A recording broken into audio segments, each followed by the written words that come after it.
Hello and welcome to Straight Talk. I'm Yusuf Aram.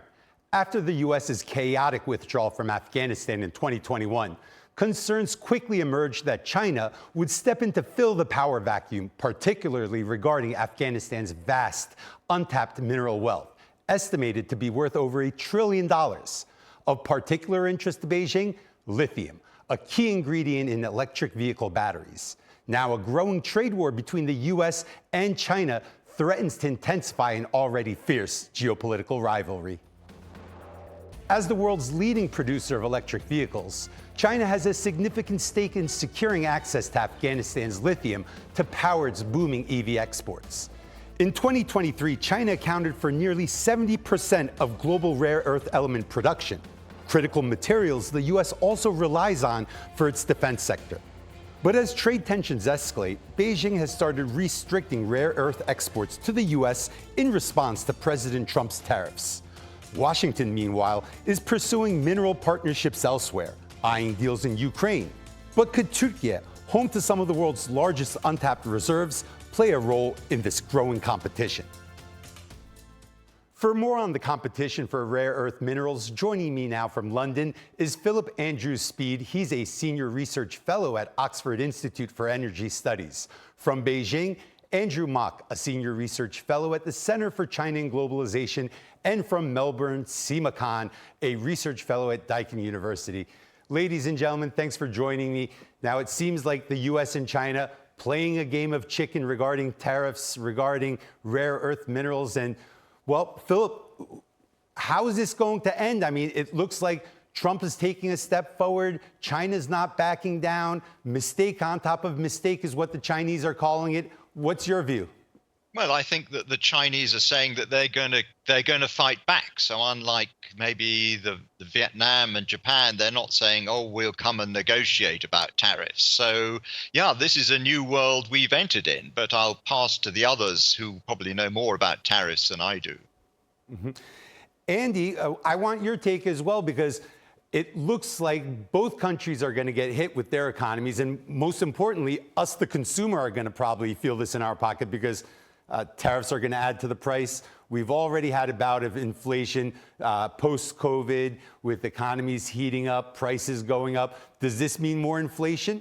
Well, I think that's a great question, and we really have to see, because inflation is all about price expectations. And if these are just one-off tariffs, I do know some economists believe that it may not spark an inflationary impact. But what I do want to say here, too, is that there's a lot of shock and surprise at Trump's recent tariff onslaught. But in some ways, from the Chinese perspective, this is not at all unexpected. So President Xi has been talking about for years changes unseen in a century. And I think what's going on, what's motivating these tariffs is part of what President Xi is referring to. So when we look at the United States, it has for decades run what is an increasingly unsustainable budget deficit. It's seen a hollowing out of its industrial capacity and an increasingly bloated and sclerotic public sector. And these are reaching a breaking point. And I think these are not just Trump talking points, but many American and global observers see this as a crisis facing the United States. And it's certainly breaking the existing global international order. Now, that, of course, has negative ramifications for the United States, but also creates the space for the emergence of a new order led by other countries. And I think we are in this very tumultuous interregnum or transition period. Seema, is this the beginning of a new trade order as well as a new geopolitical order? Absolutely, I agree with Andy that it's more of a trade. It's more than trade war. It's actually a strategic war, and it's a changing world order. And we are seeing this. We are in this tumultuous period, and then we don't know what next, because China, if China puts restrictions, and China has, then America and other consumers like us in Australia or elsewhere in the smaller countries, the middle powers, they have to decide what they are going to do. Like, I mean, are they going to ally with US and impose the same tariffs on China, or will they be like going with a normal trade relationship with China? Because uh, it's clearly two blocks, and then on one side, which is China. China has prepared for this for so long, and China's ingress and China's outreach in not only in rare earth minerals but also critical minerals, the refining, the production, the export. China is much ahead. I mean, putting in tariffs on China will actually hit back the US consumer and ultimately to other consumers as well, because building up these kind of industries or these kind of mining infrastructure is not a one day game. It takes so long. I mean, if even if you have to run a cafeteria, it takes 3 months at least to build that thing, the whole structure. We are talking about the mining industry, so it will be a very interesting and very you can say difficult timings ahead. So, Philip, Andy's saying U.S. economy is weak. Trump's trying to shake it up. Seema's talking about a new order coming. I remember in the first days of the Trump administration, he also talked about the BRICS, a BRICS currency. He said, don't go there, don't do it, threaten the economies as well. Is the U.S. economy now weak and Trump trying to do damage control? Yes, I think Trump is the economy is weak or the fundamentals are weak as the other two commentators have said, and Trump is trying to rescue it. But I think, as some commentator said in the last 2 days, that he's only got about a 10% chance of success, and that they may do more damage to the American economy than is expected. So I think he could be shooting himself in the foot, but I think we all wait to be corrected on that. Mm-hmm. So, Andy, he's basically launched a trade war not only against China, but also against U.S. allies like the EU and EU member states on a bilateral basis as well. Now, what's Trump's end game? What is he trying to get out of this? Okay, the U.S. economy is shaky. He's trying to shake it up. A couple countries have wanted to negotiate. But is China setting the lead by saying, hey, no, I'm not going to negotiate with you. I'm going to take countermeasures?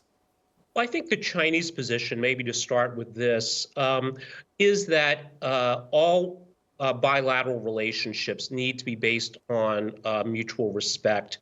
And I think that for various reasons and through various measures, I think the U.S. has shown a certain antagonism towards China, and China's felt that it has no choice but to respond in kind. And of course, what makes China different from countries like perhaps a Vietnam or even a Mexico is, of course, it has the economic heft, the size to really stand its ground. It also has the political will.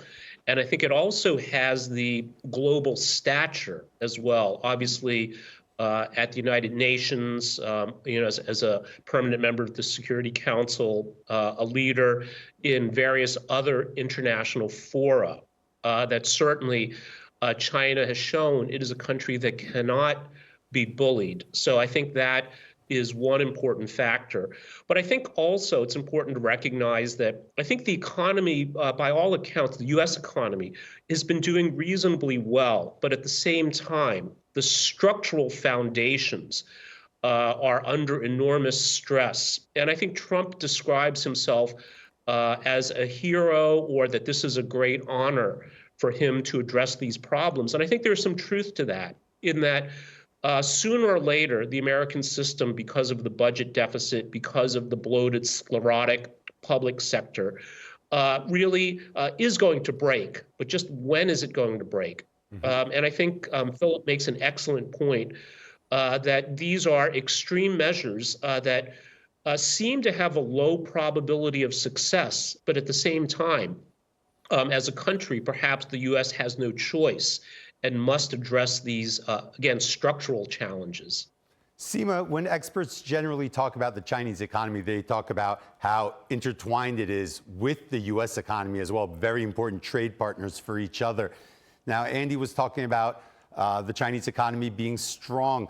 Can China ward off a prolonged, protracted trade war, or Will it take major hits? Has it been able to hedge over the years?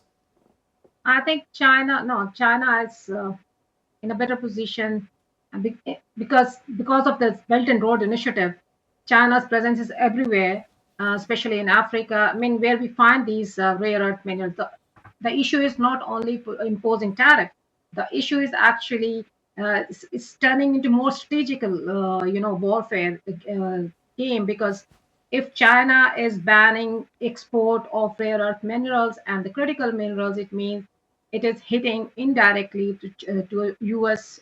Defense, mechanism, or U.S. defense industry, which is the main or biggest source which U.S. excel. And this is the worry, or this is the concern. So it's not, for me, I don't see it as a trade war. I see it as more of strategic war.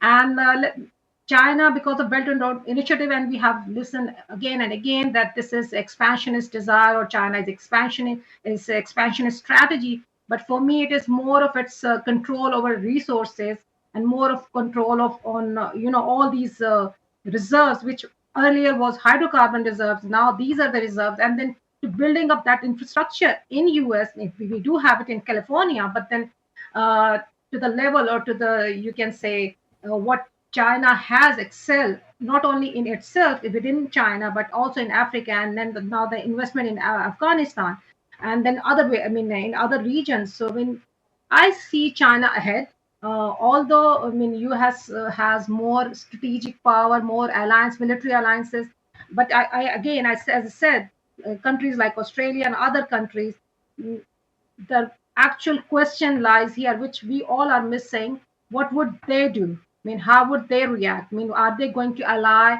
with their military partner, or are they going to ally with their trade partners? Because as I'm sitting in Australia, China is the biggest trade partner.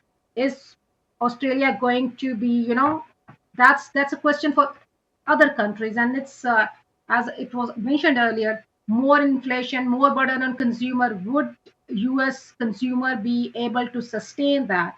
Because US has always advocated liberal democracy, where the protest and agitation and the difference of opinion is being respected and taken into consideration. And it was tagged that China is an authoritarian country, where it's just one single political party, and then they can just order and get it complied.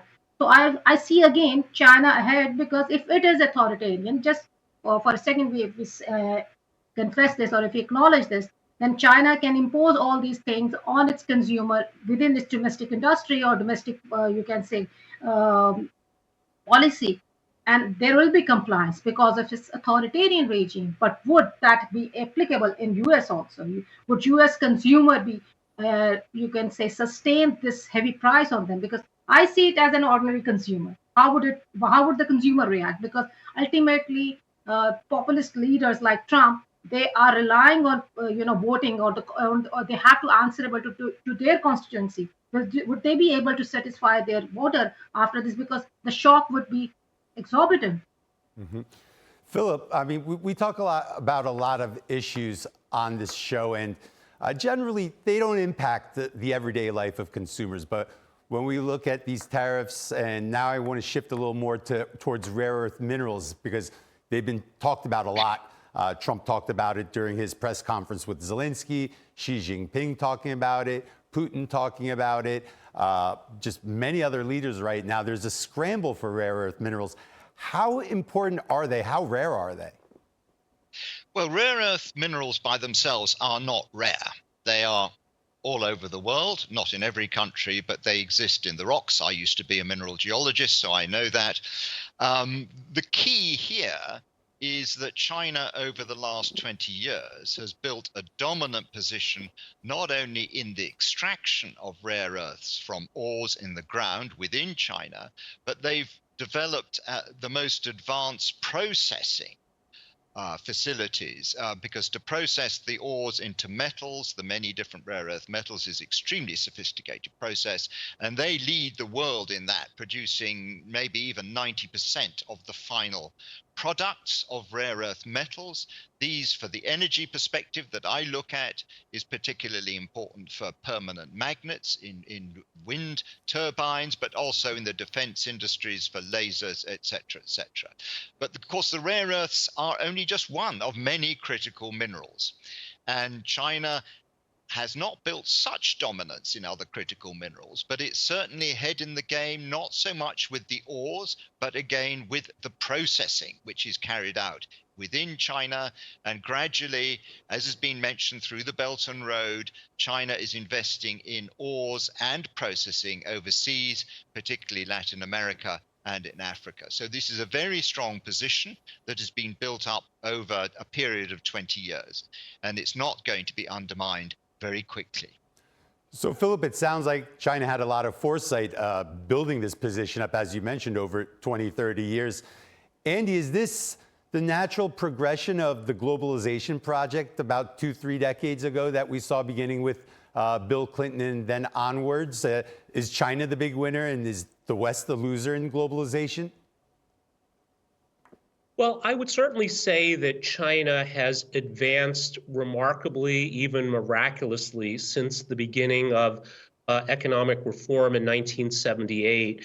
And I think it was Deng Xiaoping back then that actually stressed the importance of rare earth metals and the importance of developing this in a thoughtful, comprehensive way. And to add to what Philip said about China's role, China is not only has monopoly power at every stage of the rare earth metal supply chain, from mining to processing to components to end products. It also has monopsony power as well, meaning that it is not only often a dominant supplier, but it is also a dominant buyer as well in each phase of the value chain or the supply chain for rare earth metals. So what this means, I think what some companies have discovered over the years is that it makes it very difficult to dislodge China because it has both monopoly and monopsony power at every important part of the value chain. And I do believe that this is the direct result of an insight by Deng Xiaoping starting in 1978 that this is a very, very strategic sector. Seema, I want to ask you about Afghanistan because it's been in the news a lot lately. A country that's rich in rare earth minerals, a country that the U.S. seems interested once again. China also interested, Pakistan interested as well, Russia interested. And how important is Afghanistan as a geography, not only logistically, but also from an economic and mineral perspective? Well, Afghanistan has been, as per American geologists, has been declared as lithium of Saudi Arabia of lithium. So it does have rare earth minerals. It has critical minerals as well.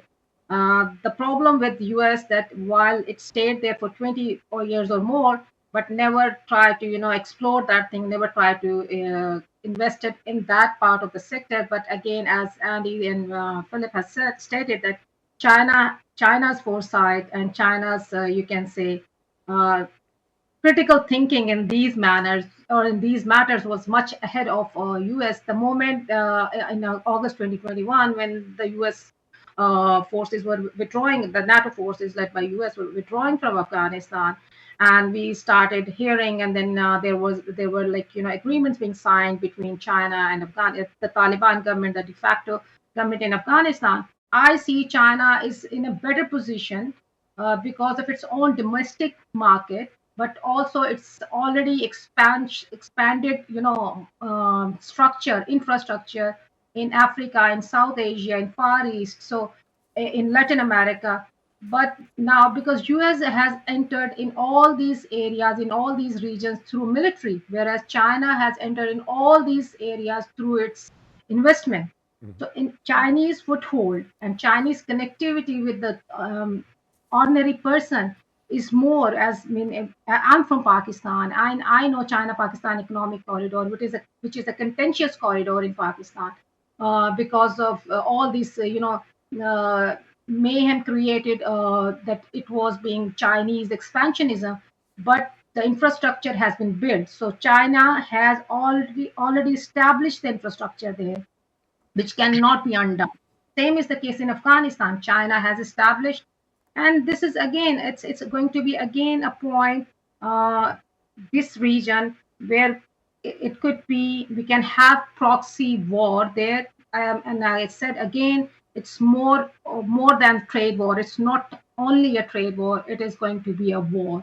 But if somebody is sane, or some country will have some saner, strategy, but we don't know what it is going to be, because we are just going to face the consequences of the war between these two titans. Okay.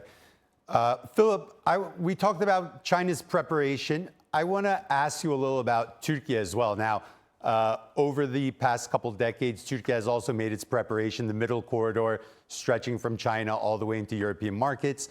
The announcement of a $500 million joint investment with the Chinese for a lithium battery plant. Also, the opening of their first lithium production plant as well late last year. How do you see the Turks positioning themselves? Well, just to come back, on Afghanistan first, as a Brit, I think 200 years of history in Afghanistan for the British, the Russians, and the Americans tells you it's very difficult to do long-term business in Afghanistan. There are enough local problems there. So I'll park that. On Turkey, Turkey is at the moment the only critical mineral that it is a major producer of is boron, borates, which are critical for permanent magnets. And what it started to do is from the same mineral ores that it extracts boron, it is now starting to extract lithium. So I think this is starting to work. Other minerals, it produces a little cobalt, a little graphite, but I think the boron and the lithium together for magnets and for batteries, yes, Turkey may not become a global player for lithium, but it certainly could meet its own needs. Mm-hmm. Andy, same question to you. Turkey also starting production of its own electric vehicle as well. So it seems to be shifting in the direction that China is leading in, the US is leading in. Following that lead, has it done it in time? Will it catch the train? I think it absolutely can catch that train. So we have to understand here as well that China has pursued a development first, diplomacy first approach to engaging with every country around the world, including Afghanistan. So just very briefly about Afghanistan, of course, it borders China with about a 76-kilometer border, something like 40 million people, average age of 17 years old, average per capita GDP of $400 with this enormous reserve, as we heard, the Saudi Arabia of lithium, copper as well. Tremendous opportunities that I think plays to China's strengths, which is infrastructure and development.